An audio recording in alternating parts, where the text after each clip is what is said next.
Hi friends, welcome to 4 Star Studios.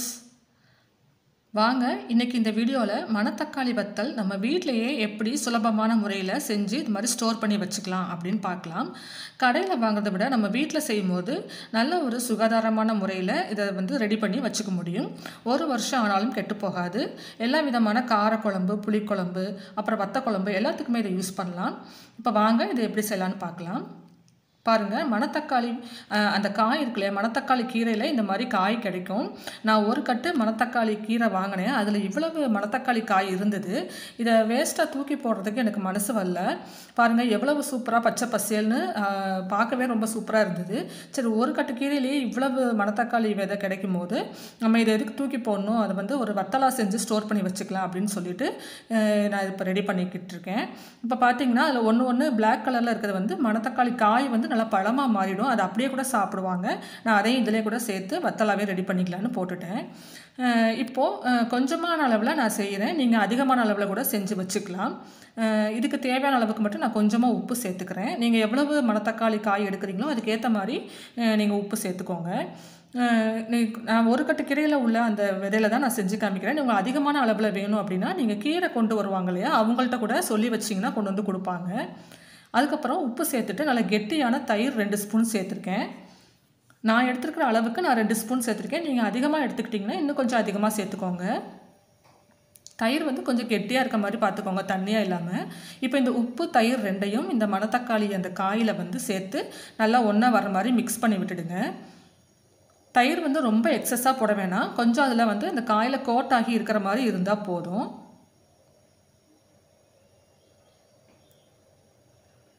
பாருங்கள், இந்த மாதிரி நீங்கள் இப்படி பிரட்டி விடும்போது அதோட ஃபுல்லாக கோட்டாகி இருக்கிற மாதிரி இருந்தால் போதும். இது மாதிரி நல்லா மிக்ஸ் பண்ணி விட்டுட்டு இதை ஒரு நாள் முழுக்க அப்படியே ஊற வச்சிடலாம். ஊறினதுக்கு அப்புறமா நம்ம இதை வெயிலில் காய வச்சுக்கலாம். இது ஓவர் நைட் ஊறட்டும். இதை நீங்கள் ஒரு மூடி போட்டு நல்லா கிச்சனு கவர் பண்ணிடாதீங்க. ஏன்னா பூசணம் பூத்து போகிறதுக்கு வாய்ப்பு இருக்குது, நம்ம தயிர்லாம் போட்டிருக்கிறதுனால. அதனால் இதை ஒரு காட்டன் துணி மாதிரி போட்டு மூடி வைங்க. நான் இந்த மாவு சலிக்கிற சல்லடை இருக்கு இல்லையா, அதை போட்டு நான் இதில் மூடி வச்சுக்கிறேன். இந்த மாதிரி இப்படி வைக்கும்போது உங்களுக்கு காத்தோட்டமாக இருக்கணும். நீங்கள் காற்று போகாத மாதிரி டைட்டான ஒரு ஏர் டைட் மாதிரி ஒரு மூடியை போட்டு மூடி விட்டுறாதீங்க. இந்த மாதிரி காற்று போகிற மாதிரி அதை மூடி வச்சுக்கலாம்.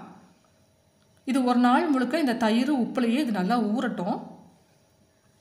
அதுக்கப்புறமா நம்ம இதை வெயிலில் காய வைக்கிறதுக்கு ஒரு பிளேட் எடுத்துக்கலாம். பாருங்கள், இது ஒரு நாள் முழுக்க நல்லா ஊறிடுச்சு.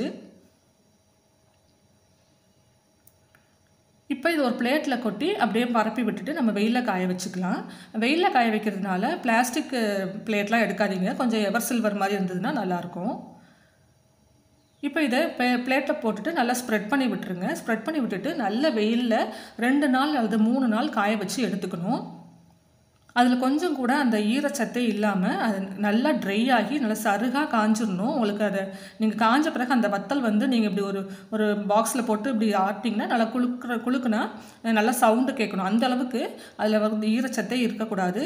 அந்த தண்ணி சத்தெல்லாம் போயிட்டு நல்லா ட்ரை ஆகிற வரைக்கும் 2 அல்லது 3 நாள் எத்தனை நாள் தேவைப்படுதோ வெயிலில் வச்சு எடுத்துருங்க.